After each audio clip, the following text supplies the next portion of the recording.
Hi hello friends, ಎಲ್ಲರಿಗೂ ನಮಸ್ಕಾರ. ಎಲ್ಲರೂ ಹೇಗಿದ್ದೀರಾ? ಇವತ್ತು ಬೆಳಗಿನ ತಿಂಡಿಗೆ ಕಾಬೂಲ್ ಚೆನ್ನ ಮಸಾಲ ಹಾಗೆ ಅದ್ರ ಜೊತೆಗೆ ಪೂರಿ ಮಾಡ್ತಾಯಿದ್ದೀನಿ. ತುಂಬಾ ಸಿಂಪಲ್ಲು ಇದು. ಯಾವುದೇ ರೀತಿ ಪೌಡ್ರುಗಳು ಬೇಡ, ಮನೇಲೇ ಸ್ವಲ್ಪ ಹುರಿದ್ಬಿಟ್ಟು ಪುಡಿ ಮಾಡ್ಕೊಬಿಟ್ರೆ ಬೇಗ ಪರ್ಫೆಕ್ಟಾಗಿ ರೆಡಿಯಾಗಿಬಿಡತ್ತೆ. ಸೊ ಜಾಸ್ತಿ ಮಸಾಲೆ ಇಷ್ಟಪಡಲ್ವಲ್ಲ ಅಂಥವ್ರಿಗೆ ಈ ಒಂದು ರೆಸಿಪಿ ತುಂಬಾ ಇಷ್ಟ ಆಗುತ್ತೆ. ಅದ್ರ ಜೊತೆಗೆ ಪೂರಿನೂ ಸಹ ಆವಾಗಲೇ ಕಲಸಿಟ್ಟಿತ್ತು ಅಮ್ಮ. ಅದ್ರ ಜೊತೆಗೆ ಇವಾಗ ತುಂಬ ಚಳಿ ಅಲ್ವಾ ಅಂತ ಅಂದ್ಬಿಟ್ಟು ಒಂದು ಲೋಟ ಬಿಸಿನೀರು ಬೆಳಗ್ಗೆ ಹೊತ್ತು ಕುಡಿತೀನಿ. ಹೆಸ್ರು ಕಾಳು ತುಂಬಾ ಪ್ರೋಟೀನ್ ಇರುತ್ತೆ. ಅದನ್ನು ಸಹ ನೀವು ಒಂದು ವಾರಕ್ಕೆ 2 3 ಸಾರಿ ಪಲ್ಯ ಮಾಡ್ಕೊಂಡು ತಿನ್ನಿ. ಹಸಿ ತಿನ್ನಕ್ಕೆ ಹೋಗಬೇಡಿ ಪ್ರೆಗ್ನೆನ್ಸಿ ಟೈಮಲ್ಲಿ. ಅದಾದಮೇಲೆ ನಮ್ಮ ಪಾಟ್ ಒಳಗಡೆ ಪಾರಿವಾಳ ಒಂದು ಮೊಟ್ಟೆಯನ್ನು ಇಟ್ಟಿದೆ. ಇದು ಒಂದು 6ನೇ ಸರಿನೋ 7ನೇ ಸರಿನೋ. ಸೊ ಗಿಡಕ್ಕೆ ನೀರು ಹಾಕೋ ಹಾಗೂ ಇಲ್ಲ, ಅದಕ್ಕೂ ತೊಂದರೆ ಮಾಡೋ ಹಾಗಿಲ್ಲ.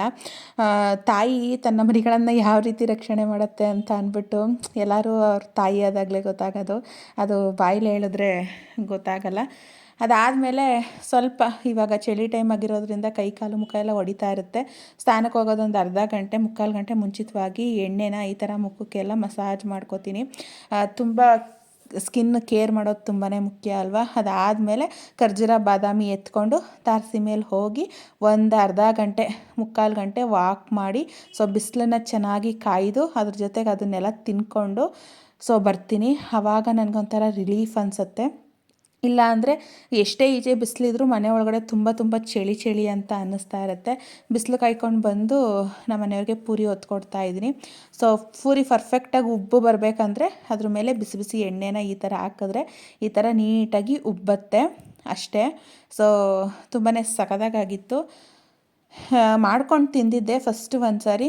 ಸೊ ಇನ್ನೊಂದು ಸಾರಿ ಮಾಡ್ಕೊಂಡು ತಿನ್ನೋಣ ಅಂತ ಅಂದ್ಬಿಟ್ಟು. ಸೊ ಪೂರಿ ಅಂತ ಅಂದರೆ ನಮ್ಮ ಮನೇಲಿ ವರ್ಷಕ್ಕೆ 1 ಸಾರಿ 2 ಸಾರಿ ಅಷ್ಟೇ ಮಾಡೋ ಅಂಥದ್ದು, ಜಾಸ್ತಿ ಮಾಡೋಕ್ಕೆ ಹೋಗಲ್ಲ. ಸೊ ಹೊರಗಡೆನೂ ತಿನ್ನೋಕ್ಕೆ ಇಷ್ಟಪಡೋದಿಲ್ಲ ನಾನು. ಅದಾದಮೇಲೆ ಮಧ್ಯಾಹ್ನದ ಊಟಕ್ಕೆ ಅಂದ್ಬಿಟ್ಟು ಹೆಸ್ರು ಕಾಳು ಮೊಳಕೆ ಕಟ್ಬಿಟ್ಟು ಅದನ್ನು ಒಂದು ಒಗ್ಗರಣೆ ಹಾಕಿ ಅದರದ್ದೇ ಸಾಂಬಾರನ್ನ ತಿಂದ್ವಿ. ಇವತ್ತಿನ ದಿನ ಸಿಂಪಲಾಗಿ ಈ ರೀತಿ ಇತ್ತು. ಸೊ ನಾಳೆ ಸಿಗ್ತೀನಿ. Thank you for watching. Bye all.